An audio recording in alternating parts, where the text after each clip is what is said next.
नमस्कार दोस्तों। क्या नितिन गडकरी अभी तक खुद को सहज नहीं पा रहे हैं?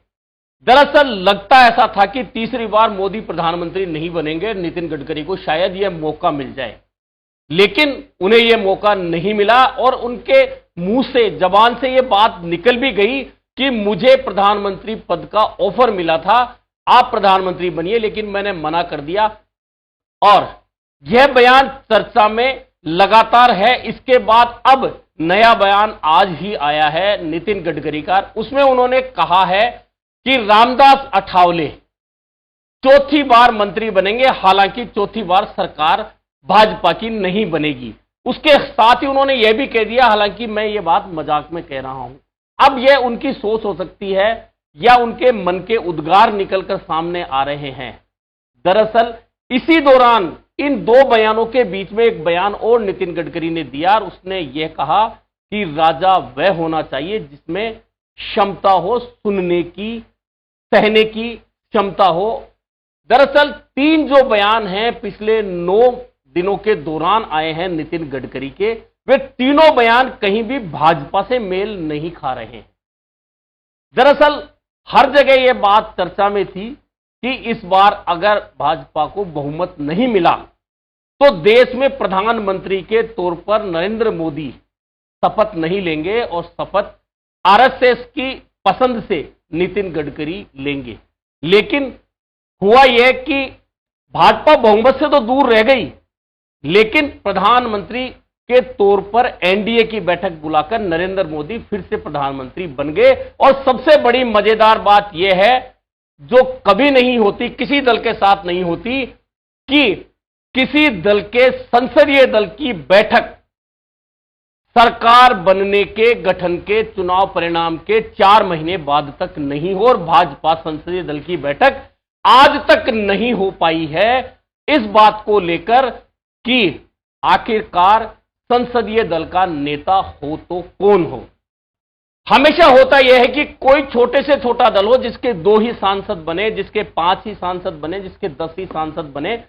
चुनाव का परिणाम आने के तुरंत बाद संसदीय दल की बैठक बुलाई जाती है हर दल की ओर से, और संसदीय दल का नेता, चाहे वह लोकसभा और राज्यसभा के अलग अलग नेता चुने जाएं और फिर संयुक्त संसदीय दल का नेता चुना जाए, या राज्यसभा चूंकि चलती है वह लोकसभा के साथ में उसके कार्यकाल का कोई मतलब नहीं होता, लेकिन लोकसभा चुनाव के परिणाम के बाद हमेशा संसदीय दल की बैठक बुलाकर पहले नेता बनाया जाता है सदन का कि हमारे दल का यह नेता सदन में होगा, और उसके बाद में तय होता है प्रधानमंत्री बनना। लेकिन अभी तक भाजपा संसदीय दल की बैठक नहीं होना, यह बात तो तय बता रहा है कि भाजपा में अंदर खाने बहुत कुछ वो नहीं है जैसा कि देखा जा रहा है। आपने देखा होगा कि सिर्फ नितिन गडकरी नहीं, आरएसएस के बयान, खास तौर पर मोहन भागवत के बयान इतने ज्यादा असहज भाजपा को करते रहे हैं पिछले कुछ दिनों से, जिनकी कल्पना भाजपा नहीं करती। और अब आपने देखा होगा कि अरविंद केजरीवाल, जो आपके संयोजक हैं, उन्होंने जेल से बाहर आते ही अपने भाषण में एक नया विवाद आरएसएस को लेकर छेड़ दिया है।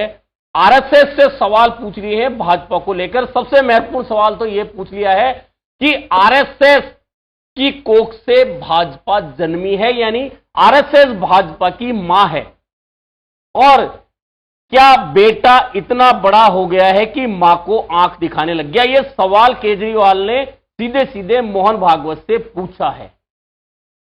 दरअसल अरविंद केजरीवाल भाजपा की दुखती रग पर हाथ रखने के साथ आरएसएस की दुखती रग पर भी हाथ रख रहे हैं।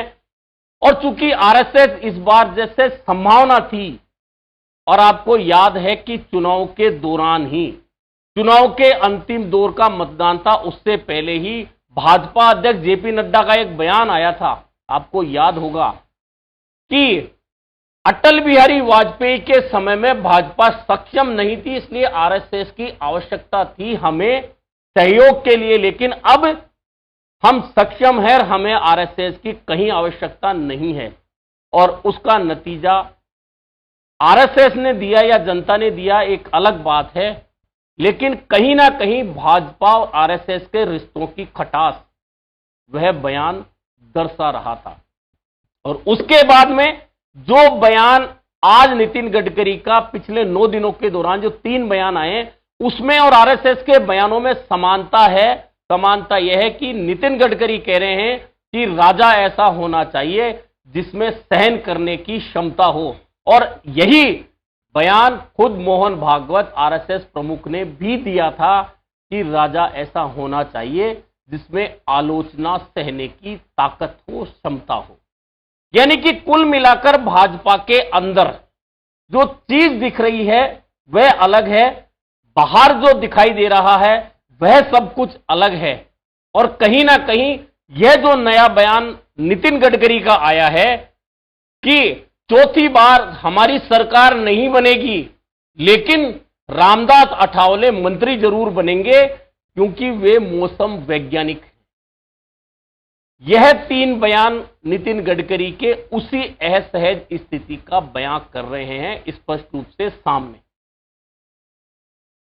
तो अब क्या आने वाले दिनों में भाजपा में ऐसा कुछ होने जा रहा है जिसका इंतजार नितिन गडकरी कर रहे हैं, क्योंकि उन्होंने इसी बयान से पहले कहा था कि मुझे प्रधानमंत्री बनने का ऑफर मिला था और कहा था कि आप प्रधानमंत्री बनिए, लेकिन मैंने मना कर दिया। आखिरकार वह ऑफर देने वाले कौन थे, यह खुलासा नितिन गडकरी ने अभी तक नहीं किया है, लेकिन कहीं ना कहीं उनके मन की वह बातें निकलकर सामने जरूर आ गई हैं कि वे प्रधानमंत्री बनना जरूर चाहते थे।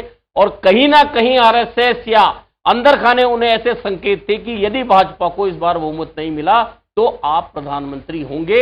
और जब वे प्रधानमंत्री नहीं बन पाए भाजपा के बहुमत नहीं मिलने के बावजूद, तो अब कहीं ना कहीं उनके मन से ये उद्गार बार बार निकल रहे हैं और भाजपा की असहजता, आरएसएस और भाजपा के रिश्ते कहीं ना कहीं खुलकर सामने आ रहे हैं। और अब अरविंद केजरीवाल ने भी आरएसएस की उसी दुखती रग पर हाथ रख दिया है कि जिस कोख से भाजपा जन्मी है, अब उसी को आंखें दिखाई जा रही है। और उस बयान का जिक्र भी केजरीवाल ने कर दिया जो कि भाजपा के अध्यक्ष जेपी नड्डा ने दिया था कि हमें अब आरएसएस की आवश्यकता नहीं है और हम सक्षम हैं। कुल मिलाकर यह स्थिति तो है कि भाजपा बहुमत से दूर आकर 240 सीटों पर लोकसभा में रुक गई। उसका असर कहीं ना कहीं भाजपा और आरएसएस के रिश्तों पर तो बहुत ज्यादा पड़ा ही है, लेकिन आने वाले दिनों में जब जिन प्रदेशों के चुनाव हो रहे हैं, अगर वहां भाजपा की स्थिति गड़बड़ होती है, डगमगाती है, जैसा कि हरियाणा, जम्मू और महाराष्ट्र में स्पष्ट तौर पर नजर आ रहा है, लोकसभा चुनाव में आ चुका कि भाजपा इन प्रदेशों में अधिकांश सीटें हार गई है। और आने वाले दिनों में यदि यहां से सत्ता भाजपा के हाथ से चली गई तो यह अंतर्द्वंद और ज्यादा बढ़ेगा। और अंतर्द्वंद अगर बढ़ेगा तो अंदर खाने उन नेताओं का विरोध भी बढ़ेगा जो खुद को सबसे ऊपर समझते हैं और सहने की बात तो छोड़िए, वे किसी को कहने का मौका तक नहीं देना चाहते। अभी के लिए इतना ही, फिर मिलेंगे नए मुद्दे पर चर्चा।